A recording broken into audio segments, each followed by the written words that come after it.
হাবিবুল্লাহ নবী মুহাম্মদুর রাসূলুল্লাহ সাল্লাল্লাহু আলাইহি ওয়াসাল্লাম আম্মা জান রাসূলের বিবি মা খাদিজা বলতে লাগে, আমার স্বামী রাসূলুল্লাহ যখন মক্কার জমিন থেকে রাতের বেলা ঘরে ফিরতে যদি লেট হতো, দেরি হতো, আমি খাদিজা আমার নবীকে একা ফেলে আমি কখনো ঘুমাতাম না। আমার রাসূল যতক্ষণ না বাড়ি আসে আমি খাদিজা কি করতাম, বালিশে আরামের বিছানায় মাথা না দিয়ে দরওয়াজায় পিঠ লাগিয়ে দাঁড়িয়ে থাকতাম। বলুন সুবহানাল্লাহ। একদিন আম্মা জান আয়েশা সিদ্দিকা রাদিয়াল্লাহু তাআলা আনহা তিনি আল্লাহর রাসূলকে বলতে লাগেন, ইয়া রাসূলুল্লাহ, ইয়া হাবিবাল্লাহ, খাদিজা হলো তো আপনার বৃদ্ধা বিবি। কারণ আল্লাহ রাসূলের সঙ্গে মা খাদিজা যখন বিয়ে হয়েছিল, নবী আমার 25 বছরের ভরা যুবক ছিল, আর মা খাদিজার বয়স তখন 40 বছর ছিল। এই সমাজে 25 বছরের টাটকা নওজোয়ান তরুণ যুবক 40 বছরের মেয়ে বিয়ে করবে বলে মনে হয়, বরং 40 বছরের ছেলেরা 18 বছরের মেয়ে খুঁজতেছে। 40 বছরের ছেলেরা 18 বছরের মেয়ে খুঁজতেছে। এই জামানায়, রাসূলের জামানায় কি হয়েছে, নবীর বয়স 25, নবী আমার নবী পাকের প্রথম বিবি আম্মা খাদিজা জানার বয়স 40 বছর। মা খাদিজা বললেন ওরে, এই আম্মা আয়েশা বলতে লাগেন, ইয়া রাসূলুল্লাহ, ইয়া হাবিবাল্লাহ, আমরা তো আপনার কুমারী বিবি, আপনি কেন ওই বৃদ্ধা মহিলার প্রশংসা বারে বারে করো? ওই সময়ে আল্লাহর রাসূল আয়েশার উপরে অসন্তুষ্ট হয়ে বললেন, ও বিবি আয়েশা, আমার খাদিজার ব্যাপারে তুমি যে কথা বলেছো, আর দ্বিতীয়বার ওই কথা ওই ভাষা মুখে আনবে না। আম্মা আয়েশা রাদিয়াল্লাহু তাআলা আনহা জড়সড় হয়ে গেলেন, ইয়া রাসূলুল্লাহ, আপনি খাদিজার ব্যাপারে বারে বারে আমাদের কাছে প্রশংসা করে, খাদিজার আমল কি আমাকে একটু বলা যাবে? আল্লাহ রাসূল বললেন, আমি যখন দিনের দাওয়াত দিয়ে গভীর রাত্রে বেলা বাড়ির ভিতরে প্রবেশ করতাম, আমার খাদিজাকে কখনো দুইবার ডাকতে হয় না। এবং সুবহানাল্লাহ, অনেক সময় আমি আমার খাদিজাকে পরীক্ষা নেওয়ার জন্য এমন ছোট আওয়াজে ডাকতাম যাতে খাদিজা না শুনতে পায়। এমন স্লো আওয়াজে ডাকবার পরেও আমার খাদিজার ঘরে দরওয়াজা খুলে যেত।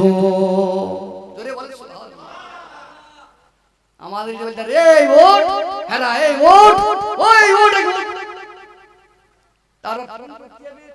তারপর ঠেলে উঠলো, হ্যাঁ কোথায় ছিলে, তোমার ঘুমিয়ে ডিস্টার্ব করছো, ঘুমিয়ে থেকে গোলাটি মদ ফাদ খেয়েছে, বন্ধু বান্ধব ঘুরিয়েছে। আমাদের বিবিটা হলি তাদের কথাবার্তা না, না তাদের সঙ্গে এই কথা বলবো। মা খাদিজা বলতে লাগেন, ও জগতের মানুষেরা, আমার রাসূল স্বামী রাসূলুল্লাহ যখন ঘরের ভিতরে প্রবেশ করতে, সর্বপ্রথমে আমার স্বামী রাসূলুল্লাহ আমাকে সালাম দিতেন। বল সুবহানাল্লাহ। আমরা অনেকে আছি 10 বছর বিয়ে করেছি, 15 বছর 20 বছর বিয়ে করে বুড়ি হয়ে গেছি, বুড়ো হয়ে গেছি, জীবনে স্ত্রীকে সালাম দিয়েছি বলে মনে হয়। বলে হুজুরি মাথা পাইডা, এত লোক থাকি বউ সালাম দিতে, হ্যাঁ এই হুজুর কোথা থেকে তুলছি যারা, জীবনে শুনিনি বউকে সালাম দিতে, জীবনে বউ সালাম দিতে। আজ সমাজ আমাদের মধ্যে কে যুবক, কে যুবতী, কে বাচ্চা, কে যুবক, কে নওজোয়ান, আজ আমাদের ভিতরে সালামের প্রচলন নাই, বরং সালাম প্রথা উঠে গিয়ে দেখা হলে বলছে good night, good morning, good evening, good afternoon. এই সমস্ত সংস্কৃতি আমাদের পরিবেশে কালচারে ঢুকে গিয়েছে।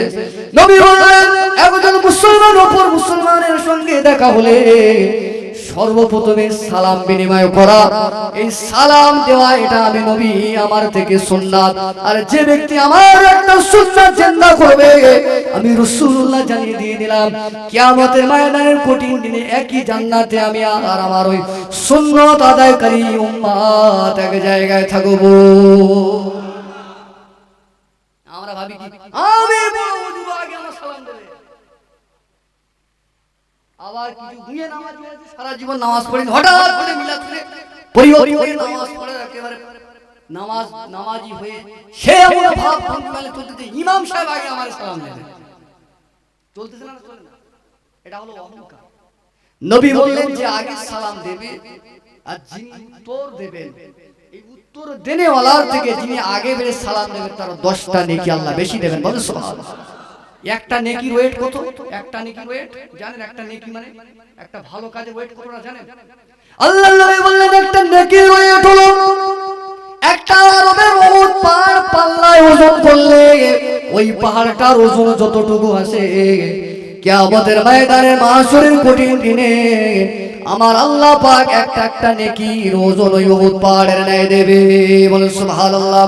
তাহলে আপনি কাউকে আগে সালাম দিলেন ওই উত্তর দেনেওয়ালার থেকে তো 10টা বেশি নেকি পেলে, 10টা বেশি নেকি মানে 10 উট পাহাড় পরিমাণ সওয়াব। তো মা খাদিজা বললেন আমার রাসূল আমাকে সালাম দিয়ে সঙ্গে সঙ্গে আমি খাদিজা আমাকে বুকে জড়িয়ে নিয়ে আল্লাহ রাসূল আদর করে আমার কপালে চুমা দিতে। নবী বললেন যে সংসারের স্বামী আর স্ত্রীর সালাম বিনিময় হয়, যে সংসারের স্বামী আর স্ত্রীর মধ্যে এমন আদান প্রদান থাকে আমি রাসূলুল্লাহ জানালাম ওই সংসারে কোনদিন অশান্তির আগুন নামে না। আমাদের সমাজে বউ স্বামীর বিশ্বাস করে না, স্বামী বউ বিশ্বাস করে না। কেউ এই বলে তোমার ফোন ব্যস্ত কোথা ছিল, ও বলে এই তোমার ফোন এতক্ষণ ধরে বিজি কোথা ছিল, এই যে busy busy busy busy busy করে একেবারে সব ফিরে যাচ্ছে। নবী আমার বললেন আমি যখন খাদিজাকে নিয়ে সংসার জীবনে ছিলাম আমার খাদিজা ও বিবি আয়েশা আমার পিছনে যে এত মেহনত করেছে আমার খাদিজাতুল কুবরা, আমি আল্লাহকে পাওয়ার জন্য ইসলামের আমি আল্লাহকে পাওয়ার জন্য আমি গারে হেরা পর্বতে আমি রাসূলুল্লাহ আল্লাহর ধ্যানে আমি মগ্ন থাকতাম। আমার বিবি খাদিজাতুল কুবরা সেই জামানায় গারে হেরা পাহাড়ে গভীর রাতের বেলা, এখনকার এই উন্নতর জামানায় ওই পাহাড়ে উঠতে সময় লাগবে 2 ঘন্টা, এখনকার এই উন্নতর সময়ে এখনকার সময় ওই পাহাড়ে উঠতে সময় লাগবে 2 ঘন্টা। 1500 বছর আগে ওই পাহাড়ে উঠতে কেমন সময় লেগেছে এবারে ভাবেন। দ্বিতীয় নাম্বার বিষয় হলো একজন মহিলা আবার উঠতেন রাতের বেলা, তাহলে বোঝা যাচ্ছে মা খাদিজাতুল কুবরা এভরি নাইট প্রতি রাতের বেলা আল্লাহর রাসূলের জন্য ওই দুর্গম খাড়া পাহাড়ের চূড়াতে প্রতিদিন খাবার নিয়ে আল্লাহর নবীর জন্য রাতের বেলা করে উঠতেন, আবার আল্লাহর রাসূলকে খাবার খাইয়ে পরিবেশন করে মা খাদিজা আবার ঘরের ভিতরে প্রবেশ করতেন। আম্মা খাদিজাতুল কুবরা এইভাবে আল্লাহর রাসূলের সংসার জীবন করেছে। তাই মা খাদিজা যদি নবীর জন্য প্রতিটা রাতের বেলা যদি ওই 2 ঘন্টা সময় লাগে যে পাহাড়ে উঠতে একজন মহিলার ক্ষেত্রে এতটুকু পরিমাণে কষ্টকর ভাবে সংসার করেছে, আর এখনকার মায়েরা বোনেরা ভাতের কথা বললে বলে খুলে খাও, গামছা নিলে বলে দেখে নাও, পানির কথা বললে বলে বই রয়েছে পেড়ে নাও, আর কি না ভাতের কথা বললে বলে বেড়ে খাও। কোন স্বামী যদি ভাত বেড়ে খায় আবার এই মহিলাগুলো কলে পানি আনতে গিয়ে বলে কিনা তোমাদের ভাই আমার এমন ভালোবাসে আমার কোনো কাজ বলে না,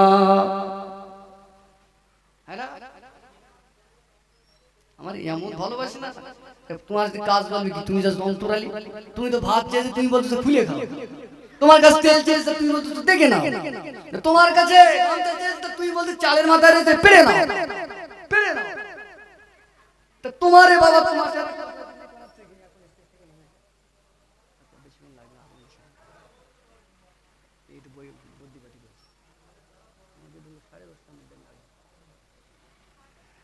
দরুদ শরীফ পড়েন আল্লাহুম্মা সাল্লি আলা